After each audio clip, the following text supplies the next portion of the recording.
ओम शांति।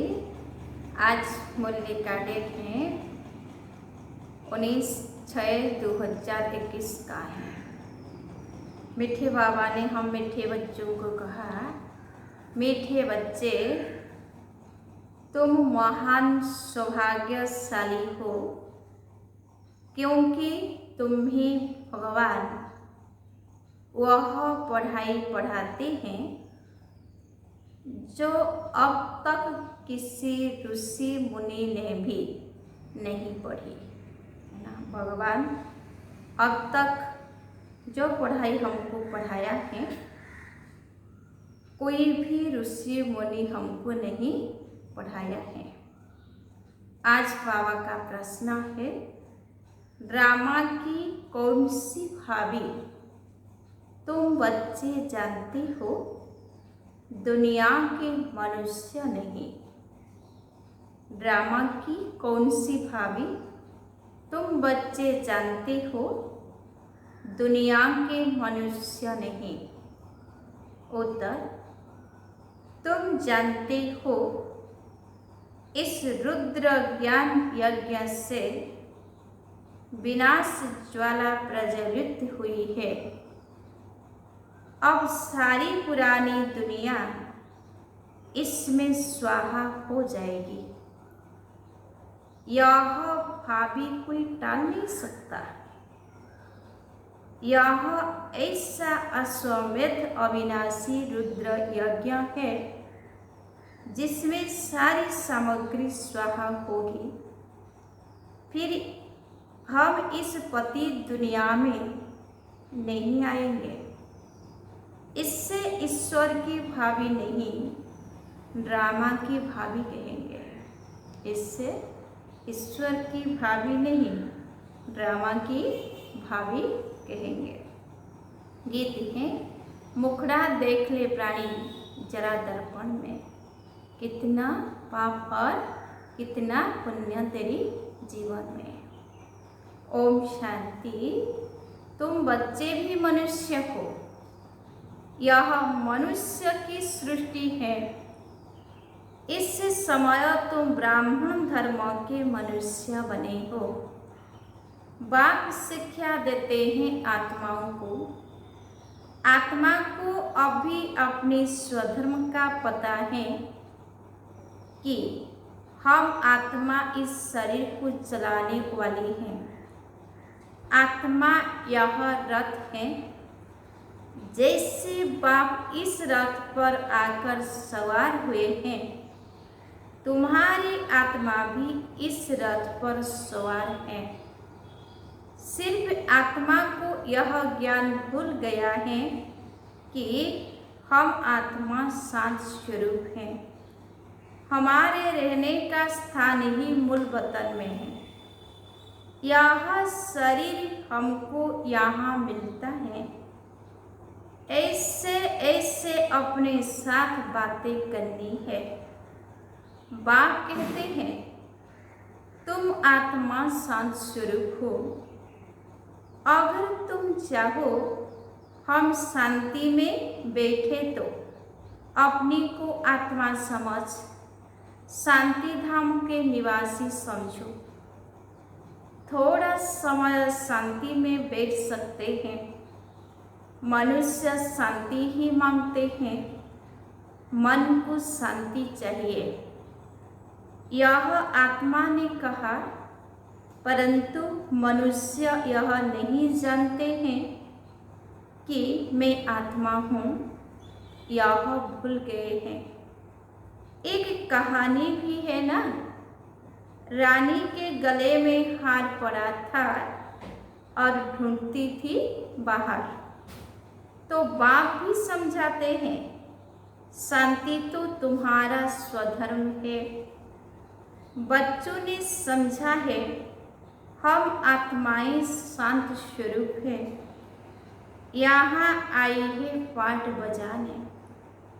इन argon से detach हो जाते हैं तो आत्मा शांत है। आत्मा अपनी स्वधर्म शांति में जितना चाहे बैठ सकती है। चाहो हम इस शरीर से काम न करें तो शांत में बैठ जाओ। यह है शांति, सच्ची शांति। इनको तुम ढूंढते नहीं। तुम्हारा स्वधर्म शांत है। अभी यहाँ पाठ बजा रहे हैं। बाप द्वारा मालूम पड़ा है हमने 84 जन्मों का पाठ बजाया है। अभी हमको बाप द्वारा पता पड़ गया कि हमने 84 जन्मों का पाठ बजाया है। इन 84 जन्मों के चक्र का कोई को पता नहीं, सिर्फ तुम बच्चे ही समझते हो। पहले हम सूर्यवंशी राजा व प्रजा थे, फिर चंद्रवंशी सो वैश्यवंशी सो शूद्रवंशी बने। अब फिर से हमको सूर्यवंशी बनना है। तुम बच्चे सृष्टि के आदि मध्य अंत को जान गए हो। तुम कितने सौभाग्यशाली हो। बाप तो यथार्थ बात समझाते हैं। यह है ही सद्गति मार्ग। यह समझाना है कि सर्व का सद्गति दाता एक है। अभी जान गए हो हमको बाबा आकर 21 जन्म के लिए सद्गति प्राप्त करा रहे हैं। बाहर वाले मनुष्य इन बातों को जानते ही नहीं। तुम ब्रह्मा कुमार कुमारियां ही जानते हो। कोई पूछते हैं तुम बीके क्या जानते हो। परीक्षा तो होनी ही चाहिए कि ब्राह्मण हुआ ब्राह्मणी है हुआ नहीं। अगर तुम ब्रह्मा के बच्चे हो तो सृष्टि चक्र को जरूर जानते होंगे। बाप रचयिता को जानते हो। ऋषि मुनि आदि तो रचना और रचना को जानते ही नहीं, तो गोया नास्तिक ठहरे। तुम भी नास्तिक थे। तुम भी रचता बाप और रचना के आदि मध्य अंत को नहीं जानते थे। स्कूल में पहले अनपढ़ ही आते हैं, फिर कहेंगे स्कूल में यह पढ़ा है। अभी तुम हो ईश्वरीय पढ़ाई में। परमपिता परमात्मा तुमको पढ़ा रहे हैं। यह बुद्धि में समझना चाहिए। रचता तो एक शिव बाबा ही है। रुद्र ने ज्ञान यज्ञ रचा, यह शास्त्रों में भी है। अब रुद्र और शिव परमात्मा में फर्क तो कोई है नहीं। यह भी है कि रुद्र ज्ञान यज्ञ से विनाश ज्वाला निकली। सिर्फ रुद्र शिव की जगह कृष्ण का नाम डाल दिया है वही गीता। कहते हैं इस ज्ञान यज्ञ से विनाश ज्वाला प्रज्वलित हुई। तो स्वराज्य के लिए यह ज्ञान यज्ञ है। इसमें पुरानी दुनिया स्वाहा होनी है। यज्ञ में सारी आहुति अर्थात सामग्री डालते हैं, सब स्वाहा कर देते हैं। तो इस रुद्र ज्ञान यज्ञ में सारी पुरानी दुनिया स्वाहा हो जाएगी। तुम अब राज्य सीख रहे हो। इस पति दुनिया में फिर आएंगे नहीं। यह दुनिया फिर खत्म हो जानी है। तुम जानती हो नेचुरल कैलामिटीज आदि सब होंगी। यह सारी नॉलेज तुम्हारी बुद्धि में बैठना चाहिए। शिव बाबा कहते हैं मेरी बुद्धि में ही सारा ज्ञान है। बाप सत्य है, चैतन्य है, ज्ञान का सागर है। सृष्टि के आदि मध्य अंत को जानते हैं। ऋषि मुनि तो कहते हैं हम रचता और रचना को नहीं जानते। तुमसे कोई पूछेंगे तुमको क्या मिलता है, बोलो जिसको बड़े बड़े ऋषि मुनि आदि कहते थे कि हम रचता और रचना के आदि मध्य अंत को नहीं जानते हैं, सो हम जानते हैं। रचता बाप के सिवाय रचना के आदि मध्य अंत का राज कोई समझा नहीं सकता, रचता ही समझाएंगे। तुमको मालूम है मक्खियों की भी रानी होती हैं, रानी के साथ पीछे पीछे सब मक्खियाँ जाती हैं। रानी अर्थात माँ के साथ उनका कितना संबंध है। बेहद का बाप भी आते हैं तो सभी बच्चों को साथ ले जाते हैं। तुम जानते हो बाबा आया हुआ है, हम आत्माओं को साथ ले जाएंगे शांति धाम में। फिर से हमारा सतयुग का पाठ शुरू होगा, जिस पाठ बजाने के लिए तुम यह देवी देवता पद पा रहे हो। यहाँ तुम आते ही हो मनुष्य से देवता पद पाने। सब गुण यहाँ धारण करने हैं। इन लक्ष्मी नारायण जैसा बनना है। इनको दिव्य दृष्टि के सिवाय कोई देख न सके। अभी तुम जानते हो हम सूर्यवंशी देवता बनेंगे, है ना। अभी बाबा ने क्या कहा, अभी तुम जानती हो हम सूर्यवंशी देवता बनेंगे। तुम्हारी बुद्धि में है कि स्वर्ग की राजधानी कैसे स्थापन होती है। सतयुग में था ही देवताओं का राज्य, परंतु देवताओं के राज्य में भी फिर राक्षस आदि दिखाए हैं। यह कोई जानते ही नहीं। भारत कितना पवित्र था, महिमा भी गाते हैं सर्वगुण संपन्न 16 कला संपूर्ण। उन्हों के आगे माथा भी टेकते हैं। मंदिर भी बहुत बने हुए हैं, परंतु यह पता नहीं कि आदि सनातन देवी देवता धर्म सतयुग का कब और कैसे स्थापन हुआ। भारत जो इतना ऊंच था वह नीच कैसे बना, यह किसी को भी पता नहीं है। कहते हैं यह भाभी बनी बनाई है। किसकी भाभी है वह भी नहीं समझते। ड्रामा की भाभी समझे तो समझ में आए। ड्रामा का रचयिता क्रिएटर डायरेक्टर कौन है, सिर्फ कह देते ईश्वर की भाभी। ड्रामा कहने से ड्रामा के आदि मध्य अंत को जानना चाहिए। सिर्फ किताब पढ़ने से ड्रामा का पता नहीं पड़ सकता है, जब तक जाकर कोई ड्रामा देखे नहीं। जैसे अखबार में भी पढ़ा था, एक कृष्ण चरित्र का ड्रामा बना हुआ है, परंतु देखने बिगर कोई समझ थोड़े ही सकता है। देखेंगे तब समझेंगे ड्रामा में यह सब होना है। तुम बच्चे भी ड्रामा को अभी समझती हो। मनुष्य कहते हैं वर्ल्ड की हिस्ट्री ज्योग्राफी का यह चक्र फिरता ही रहता है, परंतु कैसे फिरता है यह किसी को भी पता ही नहीं। नाम ही लिखे हुए हैं, सतयुग, त्रेता, द्वापर, कलयुग, फिर संगम युग। परंतु मनुष्यों ने समझ लिया है युगे युगे आते हैं। सतयुग त्रेता का भी संगम होता है, परंतु उस संगम का कोई महत्व नहीं है। वहाँ तो कुछ होता नहीं। यह बाकी तुम जानती हो। सतयुगी सूर्यवंशियों ने फिर चंद्रवंशियों को राज्य कैसे दिया। ऐसे नहीं कि चंद्रवंशियों ने सूर्यवंशियों पर जीत पाई।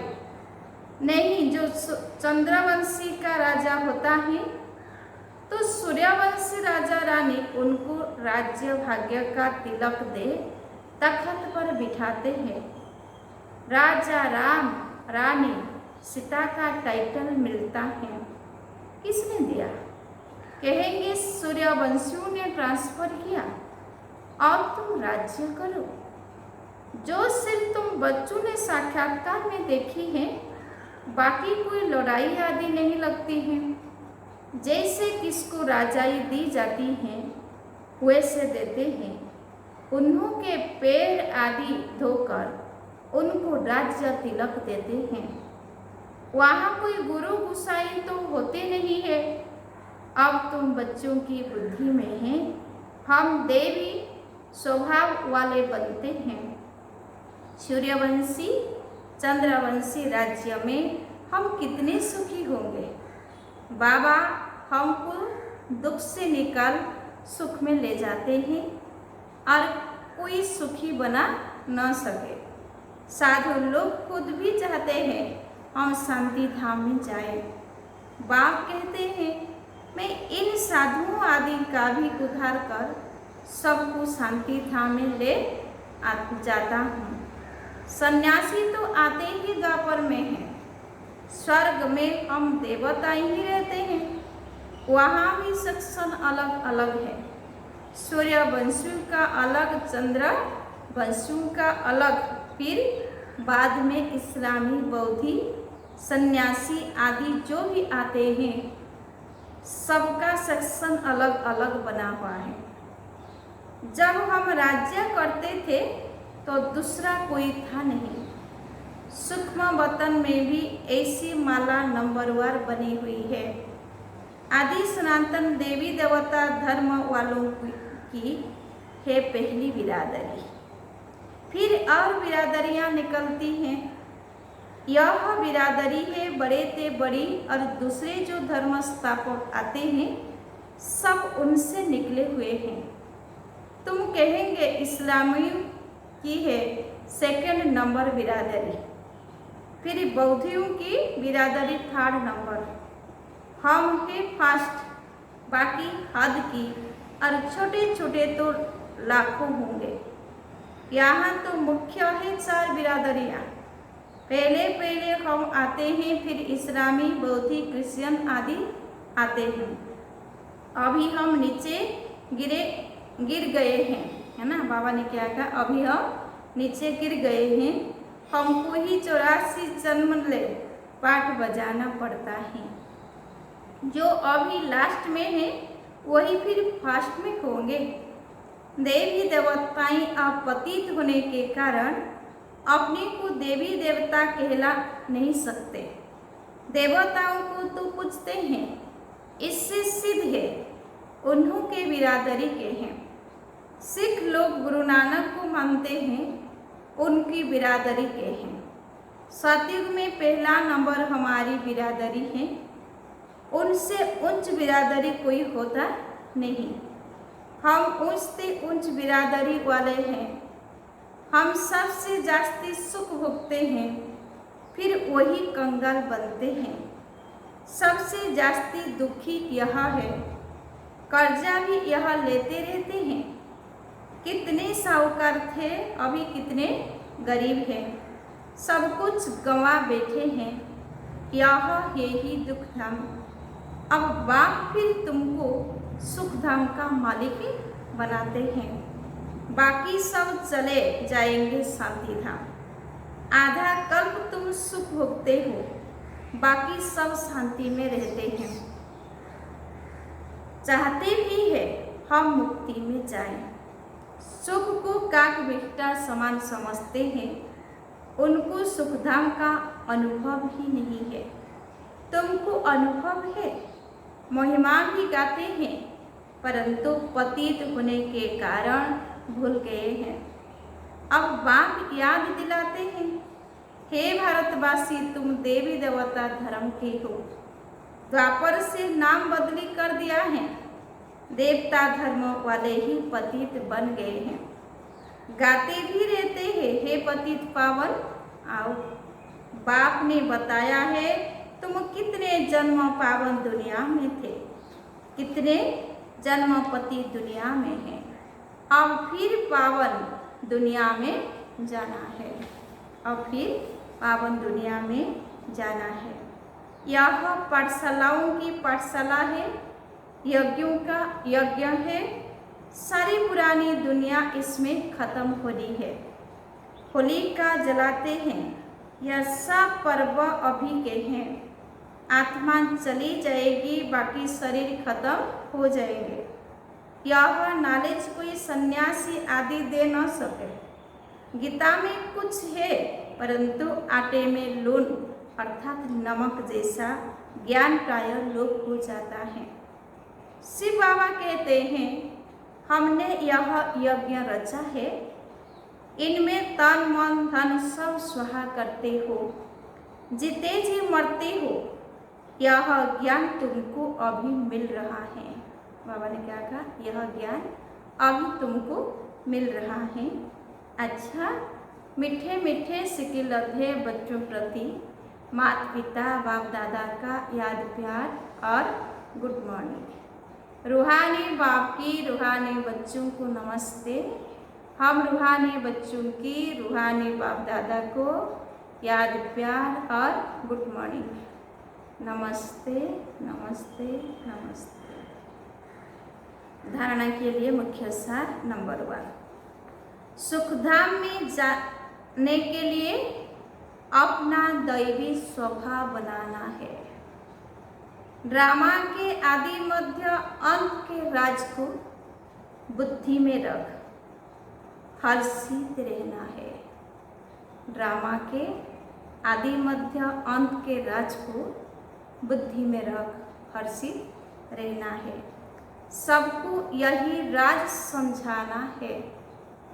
पॉइंट नंबर 2, स्वराज्य लेने के लिए इस बेहद यज्ञ में जीते जी अपना तन मन धन स्वाहा करना है। सब कुछ नई दुनिया के लिए ट्रांसफर कर लेना है। आज बाबा का वरदान है, सर्व आत्माओं पर स्नेह का राज्य करने वाले विश्व राज्य अधिकारी भव। सर्व आत्माओं पर स्नेह का राज्य करने वाले विश्व राज्य अधिकारी भव। डिटेल्स हैं, जो बच्चे वर्तमान समय सर्व आत्माओं के दिल पर स्नेह का राज्य करते हैं, वही भविष्य में विश्व के राज्य का अधिकार प्राप्त करते हैं। अभी किसी पर ऑर्डर नहीं चलाना है। अभी से विश्व महाराजा नहीं बनना है। अभी विश्व सेवाधारी बनना है, स्नेह देना है। देखना है कि अपने भविष्य के खाते में स्नेह कितना जमा किया है। विश्व राजन बनने के लिए सिर्फ ज्ञानदाता नहीं बनना है, इसके लिए सबको स्नेह अर्थात सहयोग दो। इसके लिए सबको स्नेह अर्थात सहयोग दो। आज बाबा का स्लोगन है, जब थकावट फील हो तो खुशी में डांस करो, इससे मूड चेंज हो जाएगा, है ना। बाबा ने क्या कहा? जब थकावट फील हो तो खुशी में डांस करो, इससे मूड चेंज हो जाएगी। अच्छा, ओम शांति।